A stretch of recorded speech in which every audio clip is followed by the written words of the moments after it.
ميدان الحرب في ليبيا يسقط قناع البوليساريو من جديد ويكشف وجها قبيحا لمرتزقة يلهثون وراء المال، وإن كانت الغاية سفك دماء الأبرياء.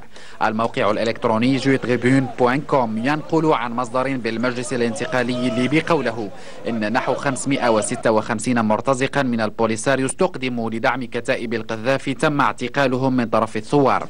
المصدر نفسه يضيف أن العديد من هؤلاء المرتزقة تم إلقاء القبض عليهم في مدينة الزاوية وبالمجمع العسكري لباب العزيزية بطرابلس، موضحا أن المجلس طلب نقلهم إلى بنغازي في انتظار إلقاء القبض على باقي عناصر البوليساريو الموجودين في ليبيا.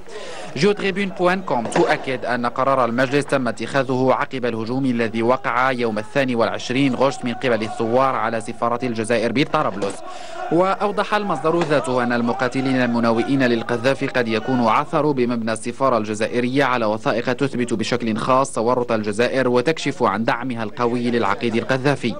الموقع الإلكتروني يمضي في تحليله مسترسلا ويؤكد أن الملفات أكدت ما كان معروفا، وهو الدعم العسكري واللوجستي الجزائري للقذافي، علاوة على تواجد المئات من مرتزقة البوليساريو فوق التراب الليبي.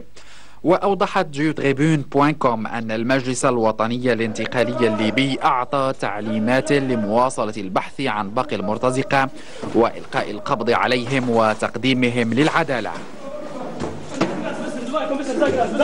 المغرب شريك لنا في جامعة الدول العربية في المغرب العربي الكبير، تكون معنا عودتها إلى الاتحاد الأفريقي، سيكون عودتنا معها جميعا، وطرد شردمة البوليساريو كذلك من الاتحاد الأفريقي، وتكون المغرب معنا ندخلها سويا إن شاء الله.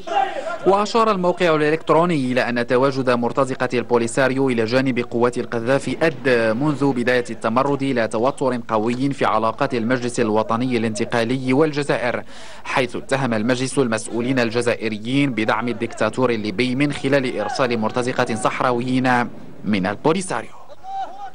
وكما جاء في التقرير فتواجد مرتزقة البوليساريو إلى جانب قوات القذافي أدى إلى توتر في علاقات المجلس الوطني الانتقالي الليبي والجزائر. واليوم المتحدث العسكري باسم المجلس الوطني الانتقالي الليبي أحمد رباني خرج ليرد على اتهامات الجزائر للثوار الليبيين بالتستر على أعضاء من القاعدة وليؤكد دور الجزائر والمرتزقة في دعم القذافي. نستمع للتصريح.